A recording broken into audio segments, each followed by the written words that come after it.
میرے پیارے آقا صلی اللہ تعالی علیہ وسلم کے پیارے دیوانوں، اب قربانی کے حوالے سے رسول اعظم صلی اللہ علیہ وسلم کے ارشادات کو سماعت فرمایا اور اس کی عظمت کو۔ اب یہاں یہ بات ذہن میں رہے کہ جس طرح سے میں نے ابتدا میں عرض کیا تھا کہ اب صرف ایسا نہیں کہ رہ گئی رسم ازاں روح بلالی نہ رہی، یہ رسم ازاں والی بات نہیں ہے، اب سب کچھ رسم قربانی، سب کو رسم ہی رہ گئی، کسی کے اندر روح نہیں رہی، نماز بھی رسم ہو گئی، حج بھی رسم، زکوٰۃ بھی رسم، الا ماشاء اللہ، اور کسی کے اندر اگر آپ روح تلاش کرنے جائیں تو روح نہیں ملے گی۔ اب قربانی کی روح کیا ہے؟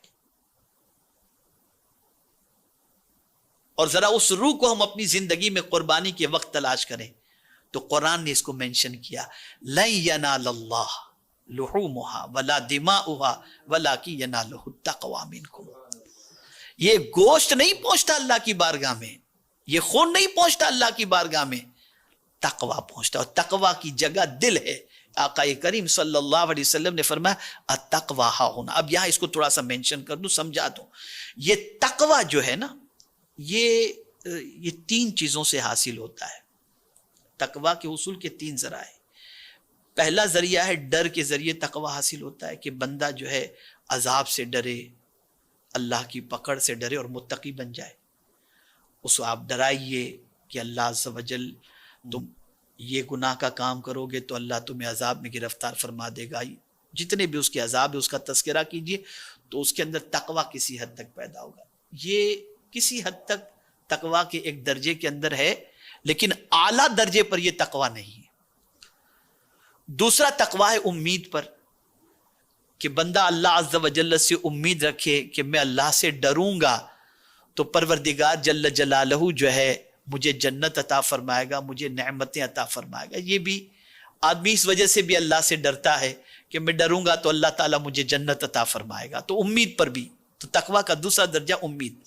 اب تیسرا جو درجہ یہ سب سے اعلیٰ درجہ ہے، اور وہ درجہ ہے محبت، کہ بندہ اللہ سے صرف اس لیے ڈرتا ہے کہ میں اپنے رب سے محبت کرتا ہوں، وہ مجھ سے ناراض نہ ہو جائے۔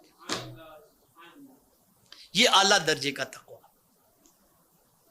کہ میں اپنے رب سے محبت کرتا ہوں، میرا رب مجھ سے محبت کرتا ہے تو کہیں وہ ناراض نہ ہو جائے، اس وجہ سے وہ اللہ سے ڈرتا ہے۔ یہ اعلیٰ درجے کا تقوی ہے۔ اور میرے پیارے آقا صلی اللہ علیہ وسلم کے پیارے دیوانوں، حضرت خلیل نے یہی واضح کیا کہ میں یہ جو قربانی دے رہا ہوں یہ میرے رب کی محبت میں دے رہا ہوں، کہ میں اپنے رب سے اتنی محبت کرتا ہوں کہ جان مانگے تو جان دے دوں، مال مانگے تو مال دے دوں، اولاد مانگے تو اولاد دے دوں، بس میرا مولا مجھ سے راضی رہے اور میرے مولا کے حکم پر میں عمل پیرا ہو جاؤں۔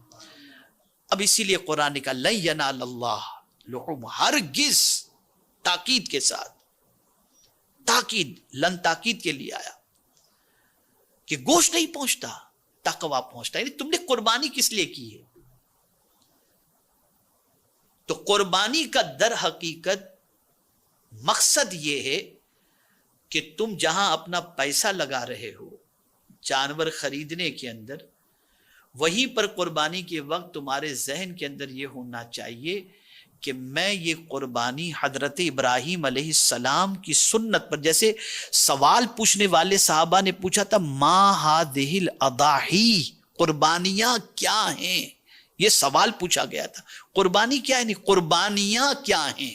تو حضرت ابراہیم علیہ السلام کی سنت رسول اعظم صلی اللہ علیہ وسلم نے بتایا، ارشاد فرمایا سنت ابیکم ابراہیم علیہ الصلاۃ والتسلیم۔ یہاں سے یہ بات سمجھ میں آئی کہ یہ تقوی یہ ہے کہ تم نفس کی قربانی کے لیے ایک جانور قربان کر رہے ہو، کہ نفس تمہارا جو ہے وہ پیسے کے اندر اٹکا ہوا ہے، لیکن تم اس لیے قربانی کر رہے ہو کہ مجھے پیسہ پیارا نہیں ہے، حضرت ابراہیم کی سنت پیاری ہے۔